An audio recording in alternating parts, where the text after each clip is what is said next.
Banjir terjang Rumah Sakit Torabello, Sigi pada Kamis malam. Akibatnya pasien dievakuasi di tempat lebih aman. Dari video amatir warga, banjir 50 cm menerjang Rumah Sakit Torabello, Sigi. Banjir mulai terjadi sejak Kamis sore karena curah hujan tinggi. Air deras tampak menerjang hingga bagian dalam rumah sakit sampai ke jalan masuk ke rumah sakit. Beberapa pasien di rumah sakit terpaksa dievakuasi di ruangan yang lebih tinggi. Hingga Kamis malam belum ada data pasti jumlah korban dari banjir di Rumah Sakit Torabello. Akibat banjir itu, sejumlah fasilitas rumah sakit ikut terendam banjir.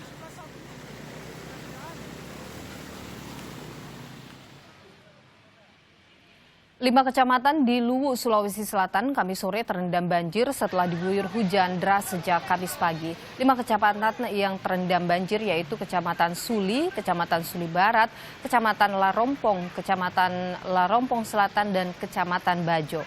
Ketinggian banjir mencapai 2 meter, merendam pemukiman dan juga ruas jalan. Akibat banjir, saudara, sejumlah warga mengungsi ke tempat yang lebih aman dan sebagian harus dievakuasi. Menurut Wakil Bupati Luwu, Syukur Bijak, kondisi banjir saat ini terparah dari sebelumnya dan jalan Trans Sulawesi terancam terendam.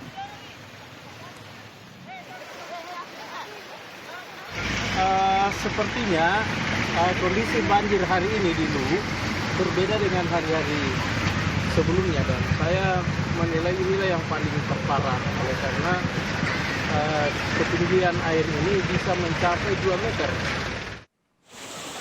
Sementara sampai Kamis malam, saudara, banjir masih menggenangi 5 kecamatan di Luwu, Sulawesi Selatan. Banjir terparah di Desa Cimpu, Kecamatan Suli, dengan ketinggian 1 hingga 2 meter. 3 unit perahu karet digunakan untuk mengevakuasi warga. 150 warga yang masih berada dalam lokasi masih bertahan dan membutuhkan bahan makanan dan alat penerang. Warga dievakuasi Basarnas ke tempat yang lebih aman seperti kantor BPBD Luwu dan rumah warga.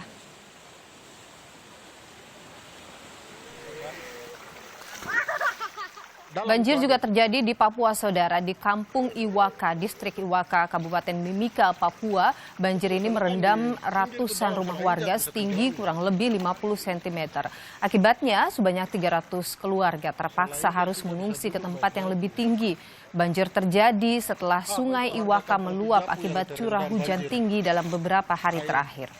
Cari tempat dan perlindungan yang aman dari banjir di Kampung Iwaka ini bukan terjadi tahun ini saja, tahun lalu juga pernah terjadi. Dan 2 tahun sebelumnya juga pernah, cuma dalam skalanya masih kecil. Tahun lalu cukup besar, yang mengakibatkan masyarakat pun harus mengungsi. Nah, sama seperti tahun ini banjir yang kedua yang terbesar, sama seperti tahun lalu. Jadi masyarakat bisa dikatakan rumah-rumahnya sudah terendam banjir, terendam air.